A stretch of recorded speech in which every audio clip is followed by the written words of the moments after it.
What is the number one cause of breakups these days?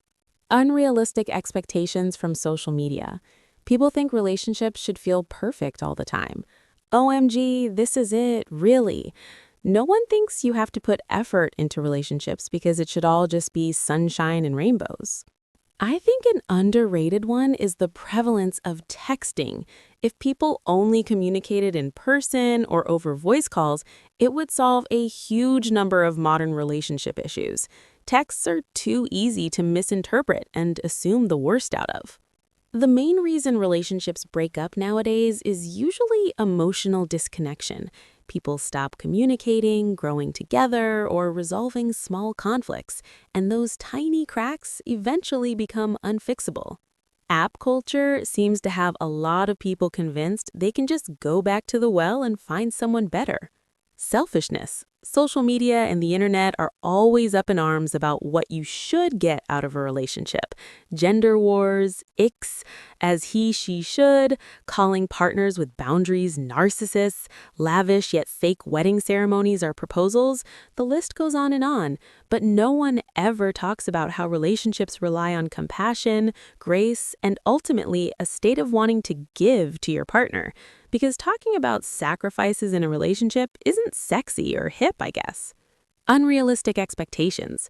You could probably say cheating, but it seems like a lot of cheaters rationalize it was because you weren't fulfilling some ridiculous expectation. TBH, it's actually very likely finances. People are forced together to survive. They struggle. They eventually break down. People want easy, like they want only the honeymoon phase. When things get real, hard convos, accountability, vulnerability, support, they don't want that because they don't want to put in the work. They rather lose the person than grow through them with them.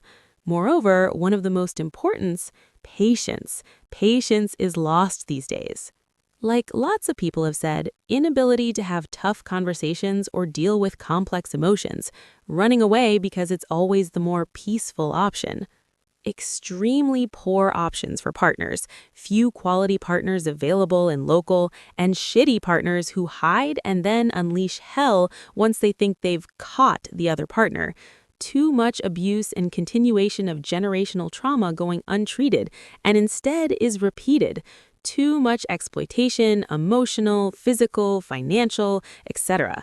Dating is incredibly dangerous, especially considering the rise of misogyny and red pill ideology and porn addiction, which dehumanizes women. In long-term relationships, it's usually money. A lot of people can put up with all sorts of things. Once the bills stop getting paid or there's a financial strain, the whole mood shifts. Then it's the finger pointing and your relationship becomes a spreadsheet if you're lucky. I know tons of people who put up with cheating as long as the household is running smoothly.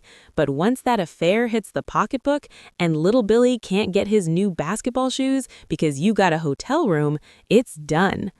Social media. Easy to cheat. Insecure partners will always have an issue with it. People think the options are endless, so anytime things go slightly wrong, they break up instead of working it out. Different expectations around social media and how much you share your relationship online.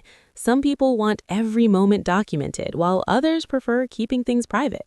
The fact that marriage is getting less and less necessary.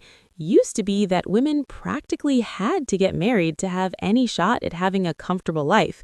Used to be far easier for a man to provide. Once it's practically just a tax benefit, both parties need to contribute to. People who can take care of themselves anyway don't really see as much of an incentive. It went from being a natural survival strategy to a financial gambling on half your equity that you'll still feel the same way about one person for the rest of your life.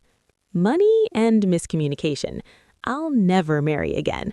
I'll live with someone, but I don't need that contractual agreement in my life again. Also, fellas, never marry someone who has been divorced. Stats-wise, not in your favor. Number goes even higher if she has kids.